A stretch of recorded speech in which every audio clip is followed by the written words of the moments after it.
So you're allowed to cover them, but you just can't report on anything they don't want you to report on is basically what the rules are. Yes, and when you're in a public space and hosting what's supposedly a public event, that's not how. Yeah. Doesn't that, Mary, doesn't that sound like anti-fascism to you? It does. Is, you know, to quote CNN's Jim Acosta, that is a dangerous time to tell the truth in America. But I will talk about my lived experience, to use the language of progressives a bit. Yeah. I think my critical coverage of Antifa and other far-left militant movements is informed by my family's background. My parents were refugees to the United States from Vietnam, and they actually lived through a Marxist revolution. They were from the South, and they experienced life after the country reunified as a communist state, and they faced so much persecution. My mother and her family happened to belong to the wrong class, right? So they had all their properties, business confiscated, and they were taken to labor camp. My father was sent to re-education camp. And so I don't view radical communism or Marxism or any of these related ideologies with the same rose-colored glasses that a lot of my fellow citizens do in Portland.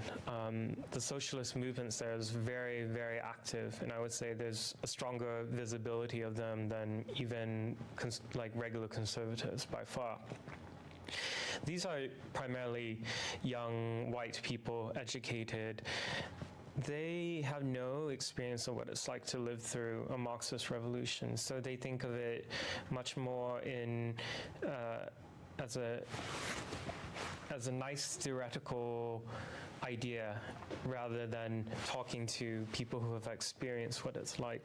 So that family background and experience that my parents have gone through, and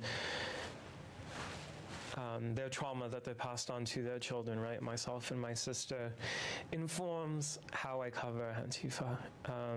And I think there's like I said earlier, there's a certain blind spot in this country for the far left. Thank you very much.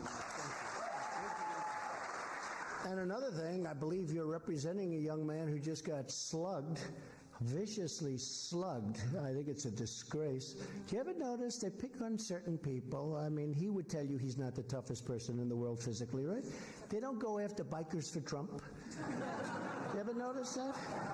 They don't go after our construction workers who love us. They live like in the basement of their mom's home. Their arms are this big, look, like this. But they have the black masks on, and they have sticks, and they hit people. They hit people in the face, in the head. This Antifa. But you ever notice Antifa is never there when we have a bikers rally? They're never there when the construction workers and the unions are honoring the president. They're never around. They're always there when you have a single guy.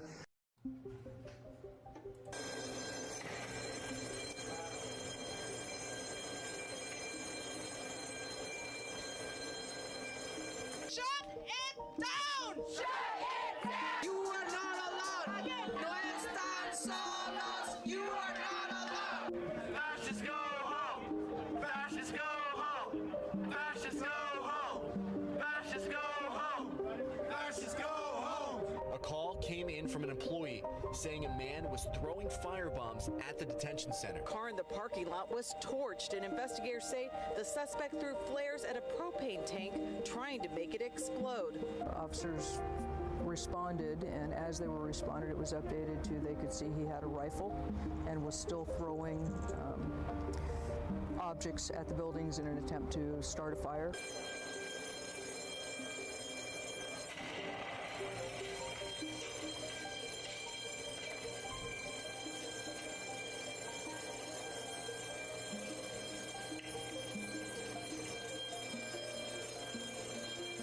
It's not the first time Vance Bronson has had a confrontation with police. This is Vance Bronson in court last year after he was arrested for assaulting a police officer during a protest at the Northwest Detention Center. By the time officers arrived, police say Willem Vance Bronson had already burned one car to the ground and was trying to ignite a large propane tank next to the building.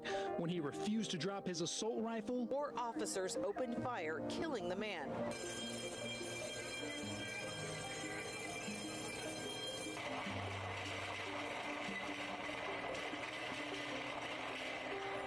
ahead of those raids, the 69-year-old allegedly sent out a manifesto hours before his death, calling the detention center an abomination and the attack his opportunity to make a difference, saying, "I am Antifa."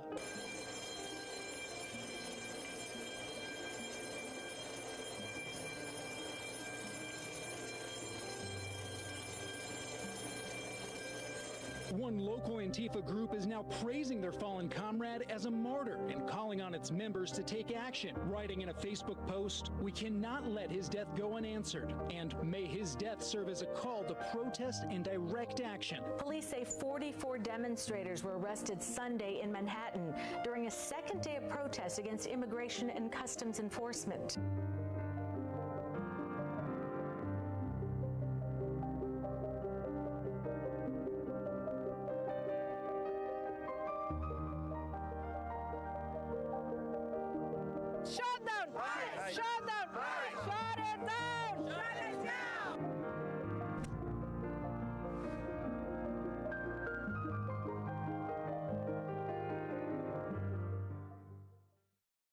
Well, it's not an overstatement to say the left's attacks on America's border security suddenly have become an attack on America itself. On Friday, at an ICE facility in Aurora, Colorado, hundreds of extremists stormed the grounds. They pulled down an American flag and tried to burn it.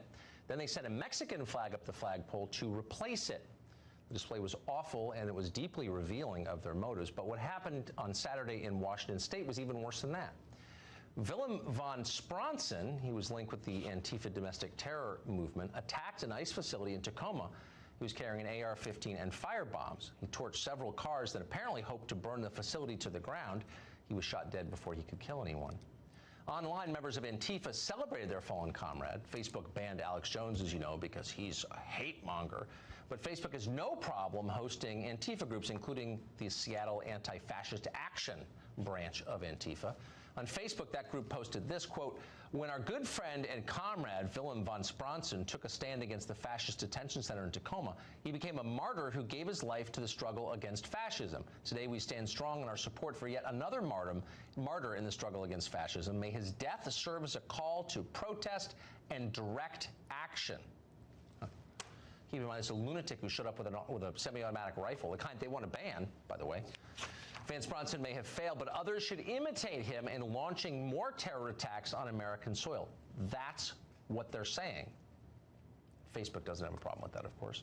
Well, you'd think all of this would spark some concern. Liberals might tell us it's time for a national conversation, maybe gun control. No. Antifa has the implicit support of the respectable left. So far, not a single Democratic presidential candidate has condemned Saturday's attack. Hard to believe that's true. We hope we're wrong. Maybe they condemn them during this show. But as of right now, we believe, again, hope we're wrong, that not a single Democrat running for the nomination has condemned a terror attack that took place on our soil yesterday, Saturday. But why would they condemn it? They're on board with it. Just a few weeks ago, the New York Times published an op-ed calling ICE agents complicit in, quote, mass atrocity, and then called for ICE agents to have their names and home addresses publicized. So why should we be surprised when people try to murder ICE agents? Kim Kelly, who describes herself as the labor columnist at Teen Vogue, pause for a second and just let the absurdity in. The labor columnist for Teen Vogue. That's how insane this moment is we're living in. Anyway, the labor columnist described Vance Bronson's terror attack as, quote, righteous sabotage. She compared him to partisans fighting against the Nazis and then called for more terror attacks. Quote, as Vance Bronson and the many other heroic comrades before him have made clear, there are many ways to fight back against a violent fascist regime. Perhaps it's time for more of us to put our thinking caps on. The decadent rich really are unbelievable, and Kim Kelly is, of course, a member of the decadent rich. So is all of Antifa. These are the most privileged people in our society, of course. This isn't the working class rising up. This is the ruling class punching down.